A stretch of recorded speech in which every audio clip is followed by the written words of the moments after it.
Então, o que eu quero agora? Se teve sucesso, a gente vai retornar apenas a struct. E se teve falha, eu vou devolver os errors, que está dentro do changeset. Tudo bem? Agora, vamos recompilar, limpar a tela, executar o caso de sucesso. Tá aí, ainda funcionando perfeitinho. Caso de erro agora, preço 0. Tá aí, ó, result, uma mensagem de erro, ó, price must be greater than 0. Bonitinho. Vamos colocar mais um erro? Vamos pôr o ISBN aqui com 3 caracteres só. Olha só, result ISBN should be 13 characters, ou characters, sei lá, me corrijam em inglês aí. E preço maior que 0, ou seja, todas as validações funcionando.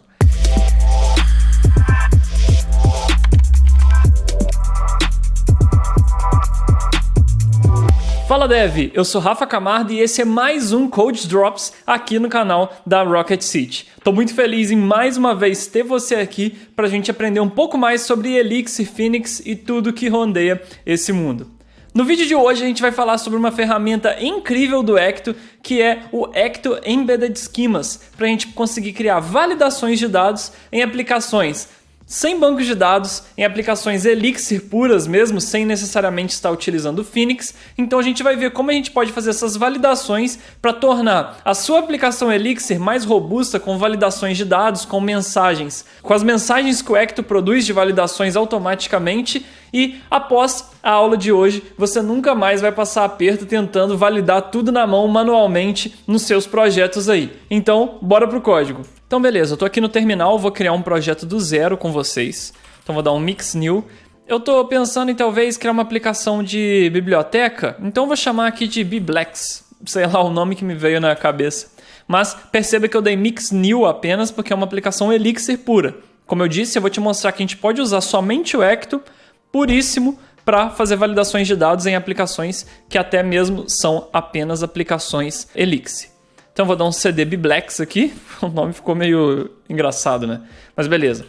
Então vamos abrir agora o VS Code para a gente no projeto. Primeira coisa então, no nosso Mix.xs, eu vou adicionar como dependência do nosso projeto o Ecto, que no momento que eu gravo esse vídeo ele está na versão 3.6. Então vamos colocar aqui o Ecto na versão 3.6. Beleza. O Ecto está aqui, a dependência. No nosso formatter, isso não é obrigatório, mas é bom a gente fazer. Eu vou colocar aqui no arquivo .formatter.xs. A gente vai acrescentar também o Ecto como dependência aqui para ele formatar os arquivos do Ecto, que são para ele formatar as changesets, formatar os esquemas, tudo certinho e não se confundir na hora da formatação. Então vamos dar aqui um import deps. Se você até olhar um projeto Phoenix com o Ecto que é gerado automaticamente, esse import deps já vem configurado prontamente. Mas como aqui a gente não está no Phoenix, eu estou fazendo manual. Então vou dar um import deps Ecto. Beleza? E essa é a única configuração que a gente tem que fazer então. Adicionar o Ecto como dependência e adicionar o Ecto aqui no Mix Format. Tudo bem? Então agora aqui em lib, vamos começar criando um esquema, que é um esquema como se fosse o esquema de um livro. E como se fosse um esquema do Ecto mesmo, para a gente fazer validação de dados, para a gente guardar, para a gente poder inserir um livro no banco de dados, mas a gente vai ver que vai ter algumas diferenças nesse processo. Então vou criar um arquivo book.ax aqui. Então vamos definir o nosso módulo. Vai ser um biblex.book, que vai ser um livro. Como eu estou usando o Ecto, a gente vai ter que acrescentar o use ecto.schema para poder usar os esquemas, né? E também o import ecto.changeset, porque a gente vai utilizar também changesets para fazer a validação dos nossos dados. Beleza. Agora começa as diferenças. Normalmente, quando eu estou com o Ecto interagindo com o banco de dados, a gente faria assim, ó, esquema, o nome da tabela, que seria, por exemplo, books do... Opa, meu VS Code está malucão aqui, criando HTML para mim.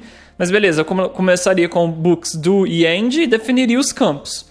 Só que como eu estou aqui, eu vou criar o Embedded Schema para usar o Ecto apenas para validações de dados sem interação com o banco de dados. Ao invés de a gente usar esquemas, a gente vai usar aqui Embedded, com 2 Ds, Embedded Schema, tá? E não tem nenhuma tabela aqui, é apenas Embedded Schemas. Então vamos lá. O nosso livro vai ter um campo que é título, do tipo string, do tipo string, vai ter um campo author, sei lá, do tipo string também. Vai ter um outro campo que vai ser... A gente pode colocar, por exemplo, o ISBN, que é o Identificador Internacional de Livros, né? Do tipo string também. Por fim, vamos colocar um outro campo, que é o preço do livro. Vamos supor... na verdade, eu falei que era uma biblioteca, mas vamos pensar que é uma livraria, para poder comprar o livro propriamente dito, para eu ter esse campo preço aqui só a fim de exemplo. Então, vamos colocar o price aqui do tipo decimal. Até aqui... Quem já trabalhou com Ecto sabe que não teve muita diferença. A única diferença foi o schema, o embedded schema ao invés do schema. Para a gente criar um changeset, e se você é iniciante e caiu aqui um pouco de paraquedas, aqui eu estou definindo como se fosse uma struct, os campos que vão ter a minha entidade, como se fosse um modelo, e agora a gente vai criar um changeset, que é quem faz o casting dos dados e verifica os dados se eles são válidos ou não. Então vamos fazer um def changeset aqui agora, que vai receber os parâmetros desse livro. E eu vou começar o changeset, eu vou criar um livro, né, com esse módulo aqui. Então a gente começa com underline, underline, module, underline, underline, abre e fecha, uma struct vazia com o nome desse módulo, por isso o module aqui.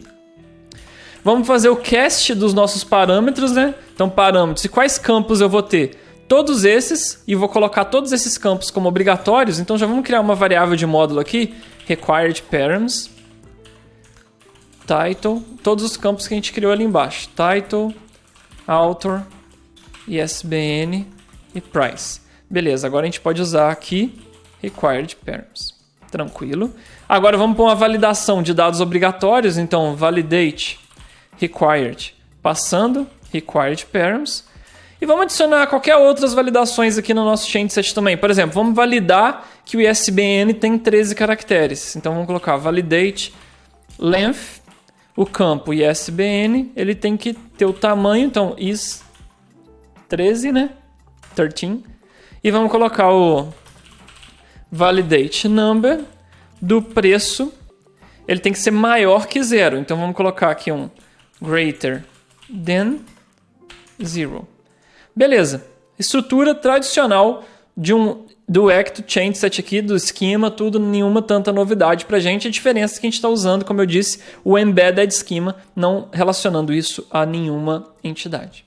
Agora, vamos criar aqui um módulo. Na verdade, vamos fazer aqui dentro do Biblex, mesmo do módulo principal, uma função simulando a criação de um livro propriamente dito. Então, vou criar uma função aqui chamada createBook, que vai receber alguns parâmetros. Tá? Então eu vou pegar esses parâmetros, vou chamar o book.changeset e vamos ver o que e vamos deixar só assim por enquanto e vamos ver e vamos executar isso. Então para eu executar aqui eu tenho que fazer um alias biblex.book para eu poder utilizar o book diretamente aqui. Normalmente eu não gosto de fazer, a gente não é recomendado fazer pipe apenas com uma linha, mas eu estou fazendo aqui porque eu sei que vai ter mais chamadas aqui para baixo, só que eu vou ir bem passo a passo com vocês mesmo. Então de volta ao nosso terminal, vamos dar um ix-s mix para a gente executar o ix dentro do nosso projeto. Primeira vez aqui que a gente está compilando, então pode ser que demore um pouquinho compilar. Não, já nem foi tão demorado, já compilou. Então vamos lá, eu vou chamar aqui agora, ó, deixa eu limpar a tela. Vou chamar aqui biblex.createBook e a gente tem que passar parâmetros. Então eu vou passar um mapa vazio, só para a gente ver o que vai acontecer.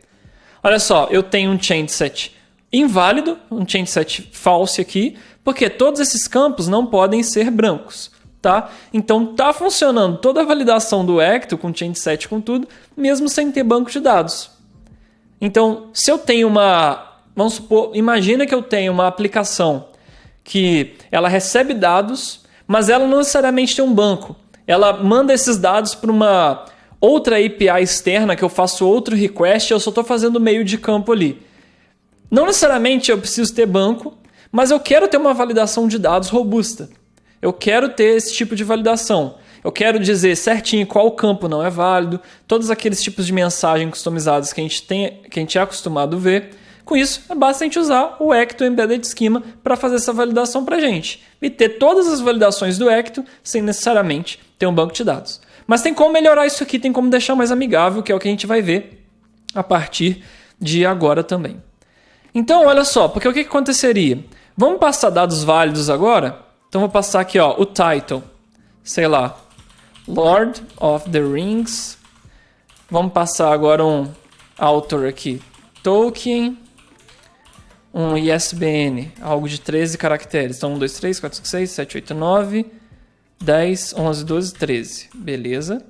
E um price. Vou até passar como string, porque o cast vai fazer o cast para decimal mesmo. Sei lá, 25,50. Olha só. Agora, quando eu chamei o createbook, eu recebi, de fato, um act changeset com as changes e o changeset é válido. Só que imagina que eu tenho um front-end e eu quero mandar para o meu front-end os dados certinhos. Quando eu fosse encodar isso aqui para JSON, eu ia mandar um mapa com action, com changes, com error, com data, com valid. Isso aqui não faz muito sentido. Mas o Ecto pensou nesse caso também para facilitar para a gente que pode usar a função applyAction. Então a gente vai embaixo do book changeset chamar uma nova função chamada applyAction, tá?